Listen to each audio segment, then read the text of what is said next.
Tonight, Western intelligence agencies are tracking a development they quietly admit they did not expect to unfold with this level of precision, speed, and operational coordination.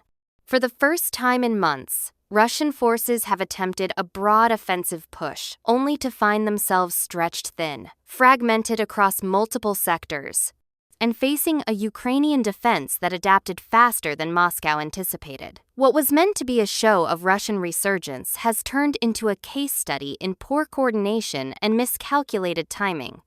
According to senior NATO officials, Russia initiated the assault with a multi-directional thrust, attempting to overwhelm Ukrainian positions by forcing them to divide resources. But instead of creating confusion, the attack exposed gaps in Russia's own planning. Several units moved before others were ready. Communications between battalions faltered. And in at least 2 sectors, Russian troops advanced without synchronized artillery support, leaving entire platoons vulnerable to Ukrainian counterfire. Ukrainian commanders described the engagement as a clash Russia walked into without understanding the terrain it was stepping onto. Within hours of the offensive beginning, Ukrainian drones documented columns of Russian armored vehicles stuck in bottlenecks, unable to maneuver due to mines and obstacles previously laid by Russia itself during earlier defensive preparations. In some locations, vehicles were abandoned with engines still running, suggesting crews made sudden decisions to retreat once incoming Ukrainian fire intensified. What analysts are emphasizing tonight is not simply that Russia failed to gain ground, but that the way the offensive unraveled raises serious questions about the capacity of Russia's command structure to coordinate complex operations under pressure. Western intelligence reports intercepted communications in which Russian officers expressed confusion about the timing of the assault, with one unit reportedly stating it had received orders 3 hours after the attack had already begun. Another unit complained that promised electronic warfare support never arrived, leaving them vulnerable to Ukrainian drones. This moment is especially consequential because it is the first major Russian offensive attempt following months of defensive posturing. Moscow had spent weeks claiming it was building strength, preparing new brigades, and amassing ammunition for a decisive push.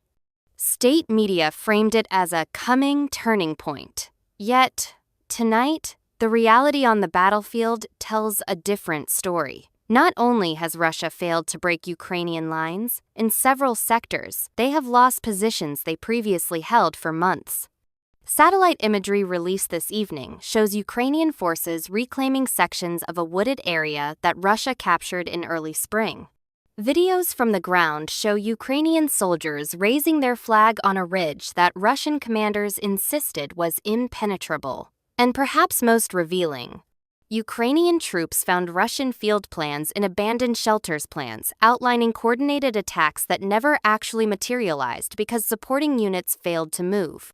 This collapse in synchronization matters because Russia's strategy relies heavily on overwhelming Ukrainian defenses through sustained multi-directional pressure.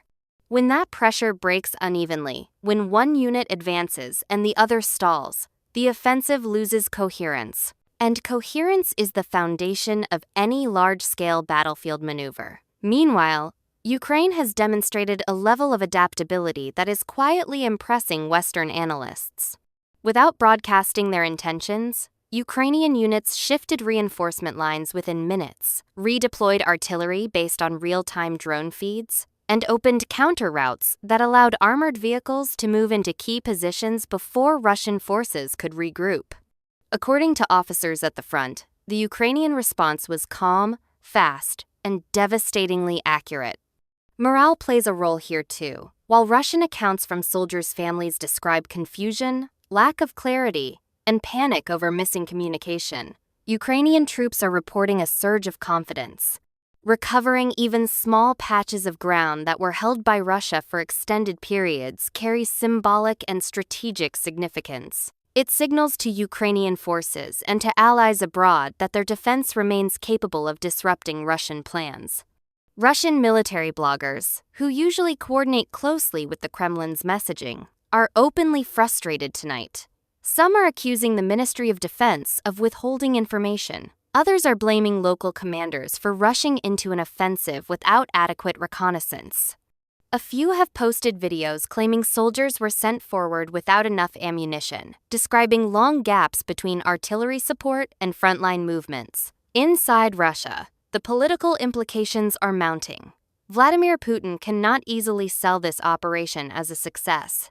He cannot portray it as a tactical repositioning, because the outcome is visibly worse for Russian forces than their starting point. Nor can he frame it as a victory, because Ukrainian troops not only held their ground, they pushed forward. So the state narrative is shifting toward blaming unexpected Ukrainian resistance, a phrase analysts say is usually code for operational mismanagement. In Kyiv, officials are measured in tone. There are no sweeping declarations, no exaggerations. They acknowledge the gains but emphasize that Russia remains capable of regrouping quickly. They warn that Moscow may escalate missile attacks to compensate for battlefield setbacks. And they stress that supporting allies should not interpret Russian missteps as a sign that the war is close to ending. What U.S. officials are closely watching tonight is how Russia responds in the next 24 to 72 hours. Historically, when a Russian offensive falters, the Kremlin attempts to reassert control through large-scale artillery or missile barrages. They may redeploy units from quieter fronts, weakening their positions elsewhere. Or they may double down on the same sector, despite evidence that the plan is fundamentally flawed. What they cannot afford is to appear indecisive. And indecision is exactly what analysts are detecting. Messages from Russian channels show disagreements between various command layers, one faction urging an immediate renewed assault, another calling for consolidation and regrouping. These conflicting priorities are already slowing decision-making, and in war, hesitation is often exploited quickly. Ukrainian forces are now fortifying the reclaimed areas, establishing new observation posts, clearing surrounding fields, and preparing for whatever comes next. Every hour they hold this ground makes it harder for Russia to retake it. Every failed Russian attempt creates more doubt within its ranks. Tonight, the battlefield is telling a story. Moscow did not intend to write a story of an offensive that collapsed under its own disorganization, a story of Ukrainian agility and precision, and a story of momentum shifting not because of a massive advance, but because of a failed attempt by Russia to seize initiative.